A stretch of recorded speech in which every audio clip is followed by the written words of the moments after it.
Welcome to Lesson 10 in our financial accounting series. In this one, we're going to get into stockholders' equity. Some of the items we're going to be touching on in here is the purpose of share issuances, dividends, splits, and buybacks, how to account for issuances and dividends, how to account for preferred share issuances and dividends, and then also how to account for stock splits, stock repurchases, which are also called share buybacks. Let's start with an example here, and this is Kroger, the grocery store. If you look at this one, we can see that at the end of their most recent year, they had $11.6 billion of shareholders' equity. The end of the previous year, it was $10 billion. If you look at their year ends, it's close to January 31st. I believe they are the Sunday closest to January 31st. And we can look at a few of those items in there. They don't have any preferred stock. They do have some common shares.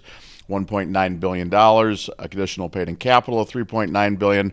We're going to skip other comprehensive loss that relates to foreign currencies, most likely.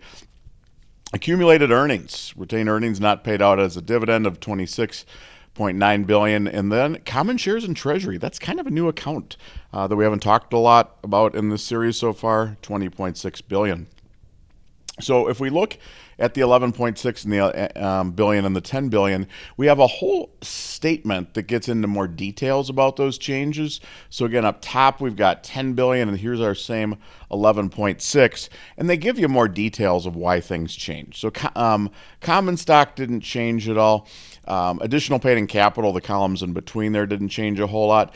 Treasury stock just had some minor amounts, and we're going to talk. Treasury stock is stock that the company has repurchased, and it looks like they're actually reissuing it as part of stock compensation for employees. That's a topic that we'll chat about. And really, the big changes that went on in this period were that they earned $2.1 billion and paid out about $800 million in dividends. A couple of these other big things: common stock, additional paid-in capital, and treasury stock. Those are some sizable amounts there: 1.9, 3.9, and a negative 20.6 billion. But there wasn't any material changes in those accounts over the year.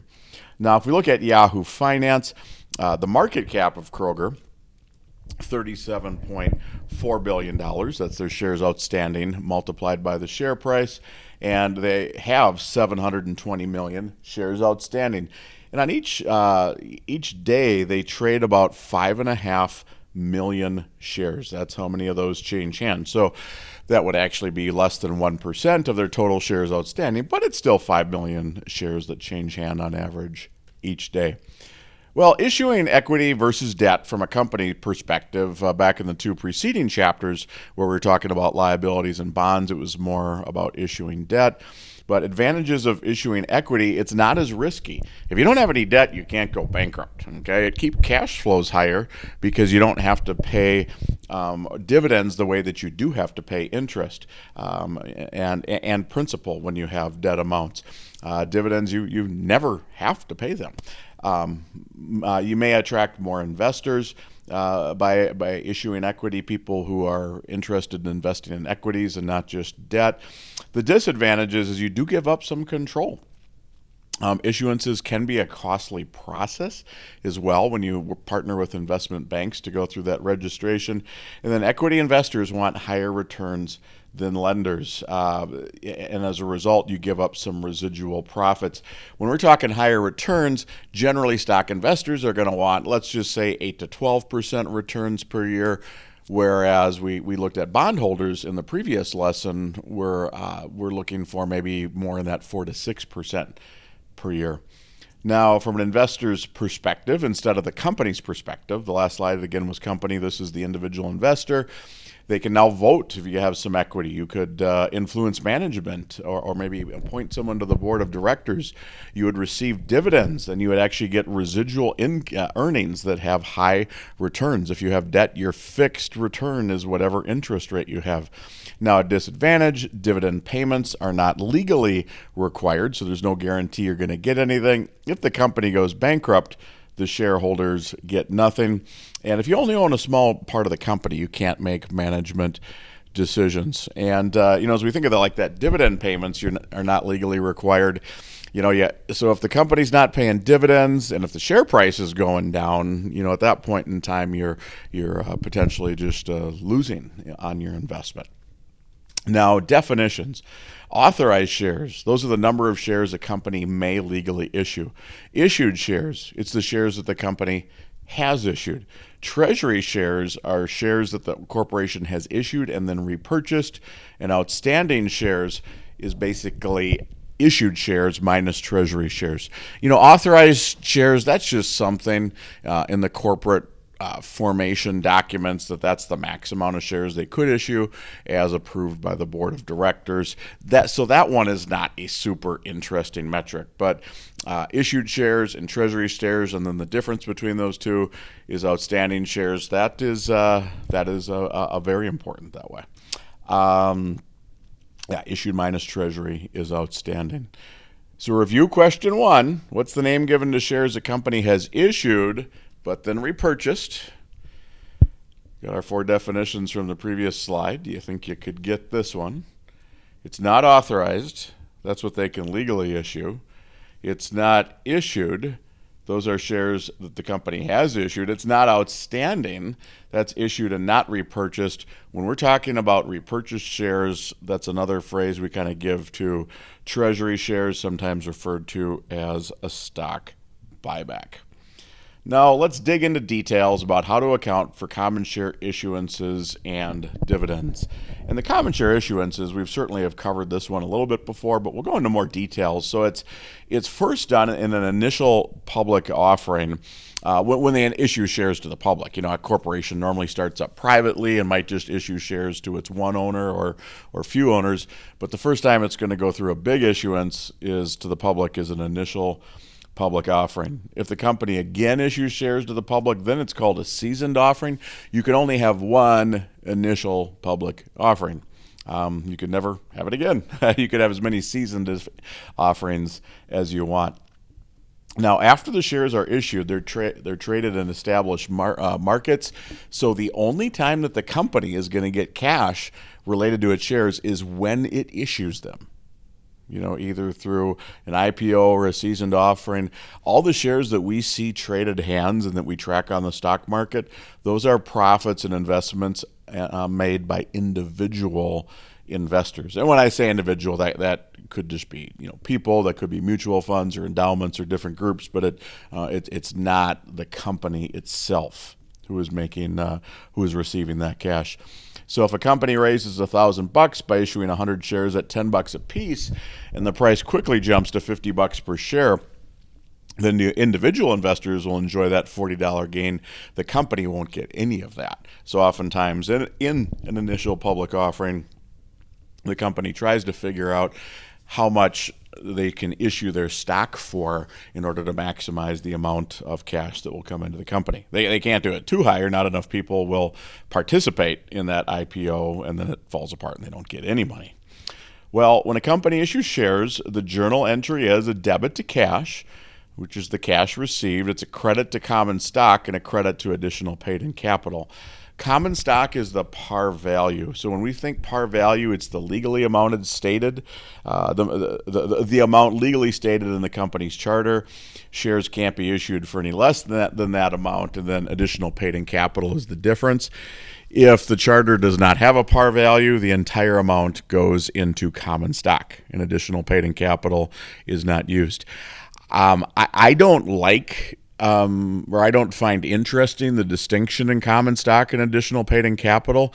Combined, they're a very important thing, and I do find them combined to be interesting because that's cash that the company has received in exchange for issuing shares.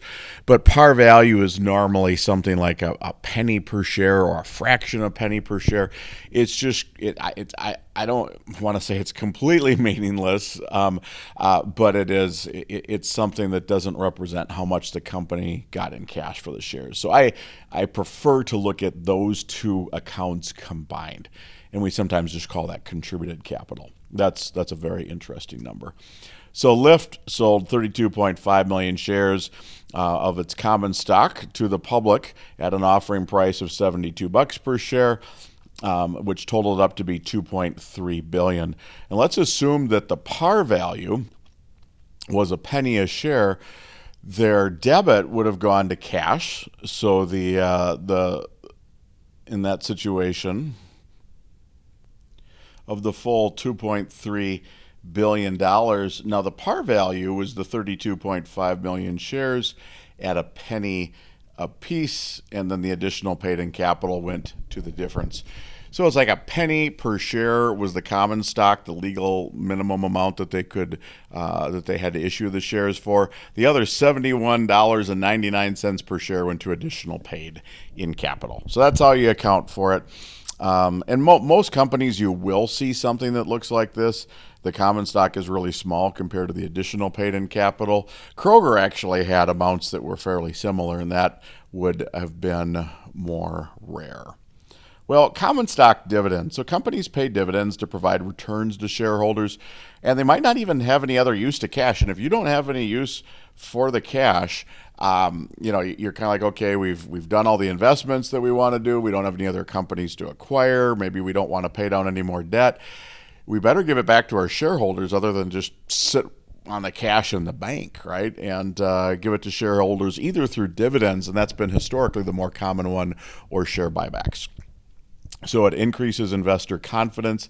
Abbott Labs, as an example, has increased its dividend for 51 straight years. Now, GE historically, like when I was younger in my professional career, this would have been back in the 90s, GE was just a stock market darling, so just one of the most valuable companies out there, and they were increasing their dividend forever, but they've had a lot of struggles. And in November of 2017, they cut their dividend in half. Share price dropped by 8%, and that was just a sign to investors that they didn't have cash flows the way that they used to. Well, dividends are generally paid in cash. There can be property distributions, stock dividends. Those are not very common at all. So usually think of them in cash, and they generally will reduce the value of the company as the company no longer has that cash. So that's not a bad thing to reduce the value of the company by the dividends, because you took value out of the company and you gave it to the shareholders, and they're the ones who own the company. If we wanted to look at 3M here, this was from a press release. It said in May of 2024, they declared a dividend on common stock of 70 cents per share. The dividend is payable on June 12th to shareholders of record on the close of business at May 24th. Now, here's the issue, is that 3M had 553 million shares outstanding, 59,000 different shareholders. That's why they had to declare dividends in May and then figure out a couple dates in the future to track the shareholders on May 24th and then pay it on June 12th. They couldn't do this all in one day, right? There's just too many shareholders going on. So they declare a dividend, the board of directors does, to say it's coming. And then they say, okay, if you want to be part of this dividend, you should own our stock on the end of May 24th. And then you will get the dividend even if you sell that stock before June 12th. So if someone own the stock on May 24th, and if person A owned the stock on May 24th, they sold that stock to person B on May 25th, it's person A who would get those dividends on June 12th. It's what they just have to do when there's a lot of shareholders out there. So on the date of declaration, that's when they create the legal obligation to actually pay these amounts. So they debit retained earnings, and then they credit dividends payable. And for each of those there, it's that 553 million shares times 70 cents per share. So they have a liability as of that date. There's no journal entry on the date of record. That's just the date. They are going to look to see who are all the people that own the shares as of that date. And then on the date of payment is when they get rid of that liability and when they will credit cash. Now, if this was a small company, this would certainly all happen in a single day, but big companies, because of the number of shares out there, need to spread this out, as you can see it, over about a 4-week period. So review question 2, with respect to dividends, a journal entry is not made on the date of, on which date is a journal entry not made? Well, The date of declaration, that's not correct. That's where you reduce retained earnings and you record a liability. Date of payment is when the cash is reduced and the liability is settled and decreased down to zero. The date of record, that's just the date you come up with your list of shareholders who are going to receive the dividend. Well, let's look at how to account for preferred share issuances and dividends. So we just did common shares. Now let's look into preferred shares. So preferred stock, it has a fixed return and does not have voting rights. Preferred stock is kind of a hybrid between common stock and debt. You know, it's kind of like debt in that it has a fixed return and it doesn't have voting rights. But individuals will receive preferred stock dividends before common stock dividends. So you don't have to pay preferred stock dividends. So in that way, it sometimes acts a little bit like stock as well. So because preferred dividends aren't required to be paid. So I usually think of it as a little closer to debt than common stock. But the big difference, again, preferred dividends don't have to be paid. There's not a principal amount that has to be repaid. Like with debt, there's interest and principal that has to be repaid. Now, if there's a bankruptcy, then debt gets paid first, and then the preferred shareholders get paid before the common shareholders. So because the order that they're in there, preferred share returns are higher because they're riskier than debt because they might not get paid. But their returns, they don't get leftovers, so their returns are not as high as for common shareholders. January 2016, GE owns 5.7 billion shares of preferred stock. They issued that. It has a $1 par value and a dividend rate of 5%. Let's look at the issuance of the stock. We debit cash and we credit preferred stock, each of those for $5.7 billion. There's a dividend rate, but just like on it, when we borrow money, we don't do anything with the interest rate on the date of the borrowing. With preferred stock, we don't do anything with the dividends on the date of the issuance, just the amount of cash we got. So now in January of 2016, GE, issued the shares. It's the same fact pattern right there. Record the payment of the first dividend in July of 2016. Well, we take that 5.7 billion, we multiply it by the 5% preferred stock rate divided by 2 because the 5% is an annual rate, and this is getting paid after 6 months. So the the payment will be $142 million. So we decrease retained earnings by the amount of this dividend, and we credit cash. Now, if they had declared it and paid it on a different date, we might have a temporary liability account. But preferred stock, with preferred stock, you generally know who those shareholders are. It's a very limited amount, so you can take care of that in very short order, unlike common shares where millions are changing hands every day. Well, cumulative preferred stock means that if preferred dividends were not paid in a given year, they got to be paid before dividends can be paid to common shareholders. This is called dividends in arrears, whereas non-cumulative preferred shares, if they're not paid in a given year, they're lost by the preferred shareholders. So preferred stock normally issued by companies is cumulative. And I mean, the big reason on that one is you can imagine if you invested in preferred stock of a company and it was non-cumulative, the company, if they were, devious, could just decide not to pay any dividends for 5 years and then maybe pay in year number 6, give you your cash dividends for year 6 only. And if it's non-cumulative, they don't have to pay you for years 1 through 5, and then just pay a big amount of dividends to the common shareholders too. All right. So that's where cumulative preferred stock is really the one that you're going to see, because if the company doesn't pay dividends in year 1 through 5 and they first pay them in year 6, they first got to, pay them to the preferred shareholders for that year 6 and then catch up for the 5 years they missed. If anyone ever tries to sell you a non-cumulative preferred stock, be very wary.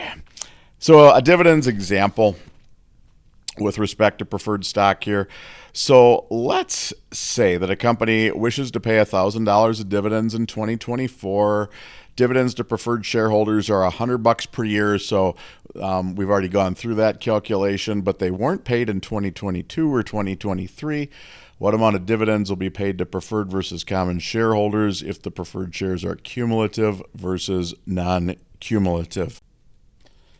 So if they're cumulative, in 2022, we would have $100 of dividends going to the preferred shareholders, and there would not be any dividends going to preferred shareholders if they were non-cumulative. Same thing with 2023. Now, in 2024, preferred shareholders are going to get the $100 regardless.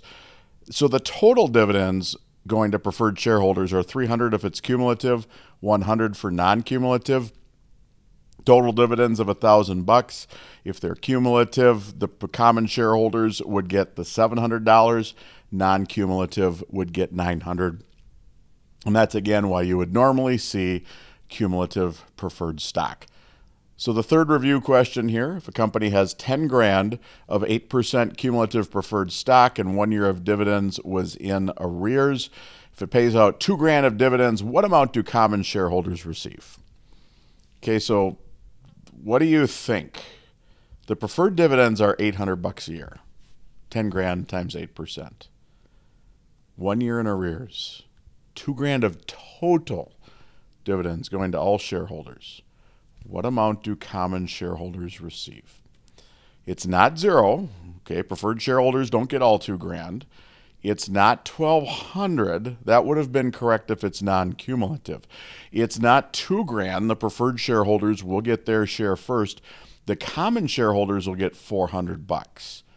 The preferred shareholders get their $800 twice for the current year, and then the 1 year that was missed, and then the common would get the remaining $400. Determine how to account for stock buybacks and in stock repurchases. So getting into this next section here. Well, first of all, we'll start with stock splits. So most companies would split their stock in order to keep the price low and attractive to more investors. Less is needed now as the investors can purchase fractional shares. A common split is 2-for-1, meaning that each shareholder receives 1 additional share for each share that they own, and the stock price is therefore cut in half. NVIDIA, I don't think I updated the graphic in the upper hand right. I think it used to be Churchill Downs the last time I recorded this. But NVIDIA completed a stock split of 10-to-1. So immediately prior to this split, they had 2.4 billion shares outstanding at $1,200 a share. They were just thinking that was a little pricey for a share price, and that by going through a split, they could then decrease that share price down to $120 and then have 24 billion shares outstanding. If they could make that more affordable to the average person, then that might actually drive up demand for the shares, which would actually increase the price of the shares. So NVIDIA went through a 10-for-1 stock split. Now, should you split or not? Well, Apple's IPO was at $22 per share, and they've actually split their shares 5 times. A 4-for-1, a 7-for-1, and 3 2-for-1 splits. The total split was 224-to-1. Someone who bought 1 share of Apple at $22, because of all those splits, they effectively, instead of 1 share at 22, they effectively bought 224 shares at 10 cents a piece, and they bought them at 10 cents a piece, and the share price is now $229. Huge, huge return. So that person who invested $22 in 1980, that in 1 share, that 1 share is now worth over 51 grand. $229 per share times 224 shares because of all those splits. Certainly most people with Apple didn't just buy 1 share. You could just start doing the math on that one. Had you just bought 20 shares of Apple at the time of the IPO, right, which would have been, what is that, $440 if my math in my head is working, you'd have $1 million right now. Wow. So I was 8 years old then. I didn't buy any Apple stock. Warren Burke, so that was Apple splitting that to keep their price down and affordable. Warren Buffett has made the decision with Berkshire Hathaway, though, that he's not going to split the stock, and it currently costs over $620,000. Now, why he does that is he only wants a select group of people to be able to invest in that stock. He doesn't want people like you, no offense, because I will say he also doesn't want people like me coming in and just buying his shares as if they could if they were at a lower price, and then all starting to vote and maybe influencing management decisions if there was enough of us, right? So he keeps it very high share price. I think partly for prestige, partly for the mystique, and then partly it attracts a certain type of investor, very high worth, probably a long-term investor. He does have a cheaper kind of class of shares where people can get in for a lot less, but they don't have the same voting rights as his main stock. Now, accounting for stock splits, no journal entries are made, but the par value and the number of shares are adjusted. So because no journal entries are made, retained earnings are not affected, but there are footnote disclosures required. When issuing financial statements after the split, the company will show shares and earnings per share as if the split had always happened. So just in the footnotes, if it was a simple example where a company had one share of stock issued at a par value of $1 per share, as an example, and they went through a 2-for-1 stock split, they would then need to show that they had 2 shares issued at a par value of 50 cents per share. That's kind of a simplistic way. But when I said that they would show it as if the split always happened. So with Amazon right here, what we're looking at, this first column, is their September 30th, 2021 financial statements as they filed them. It showed earnings per share of $6.23, a little over 500 million shares outstanding. They then went through a 20-for-1 stock split. So from here on, when they are reporting the financial statements, they're going to be reflecting that stock split, but not starting with the year 2022. You can see they actually go back to 2021 here.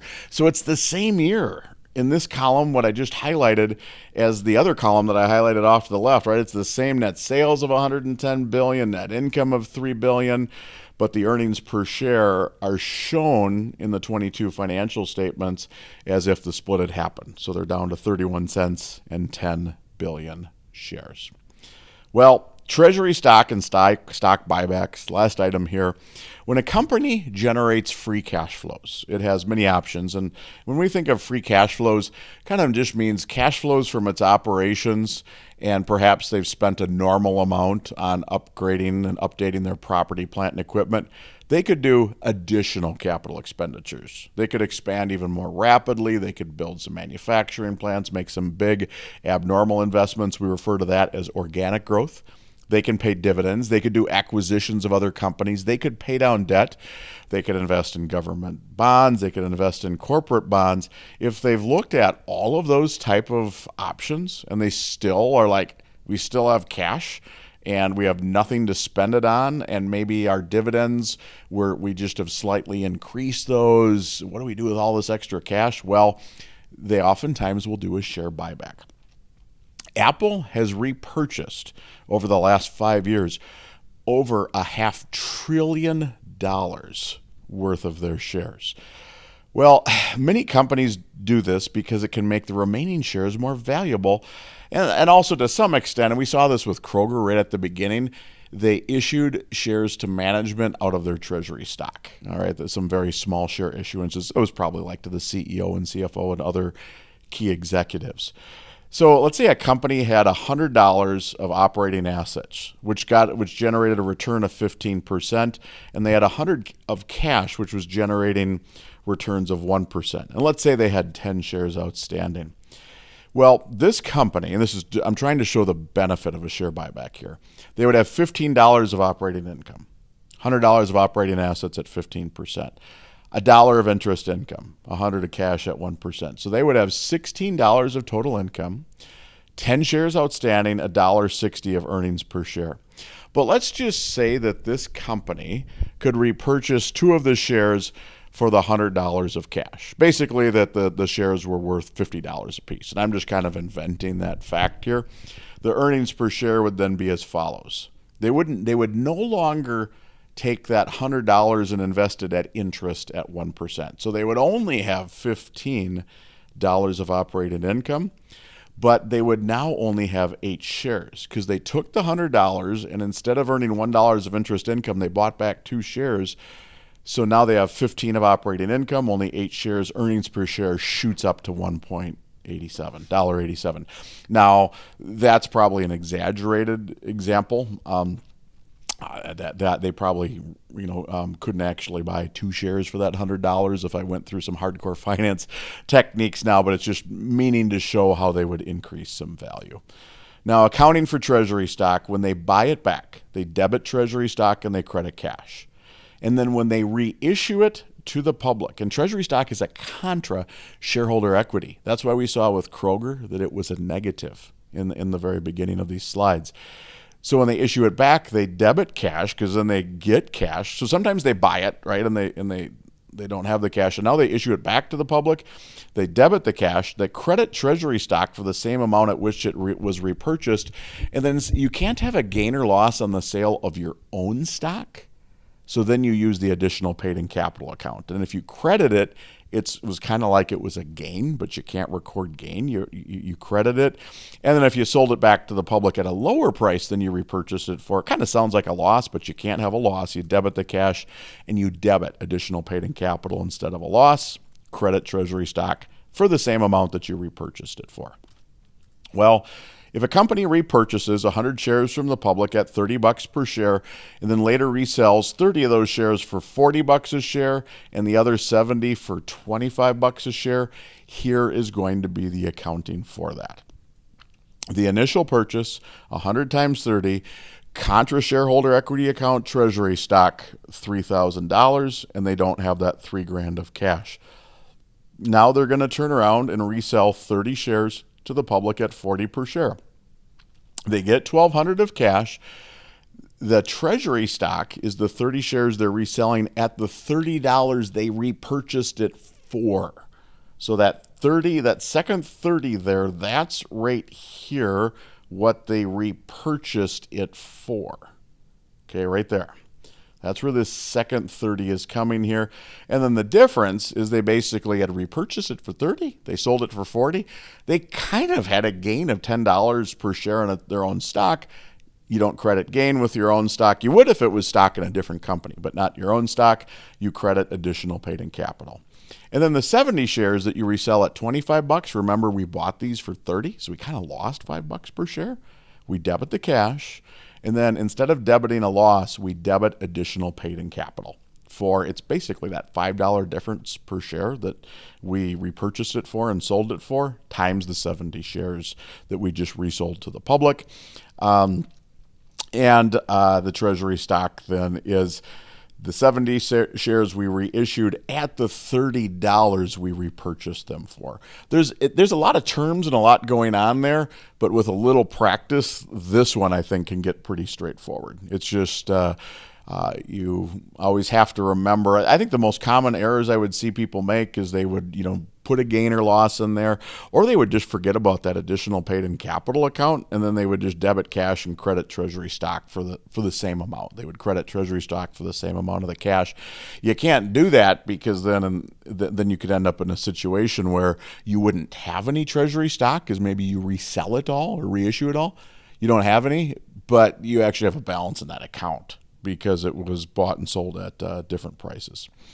Review question. If you have a company here that repurchased 10 of its shares at $70 per share and reissued 6 at $75 per share, which one of these is true? So take a look at this one. Which one of these seems true? Sounds like a $5 gain on these 6 shares, but we can't have gain. APIC will not be credited for 50.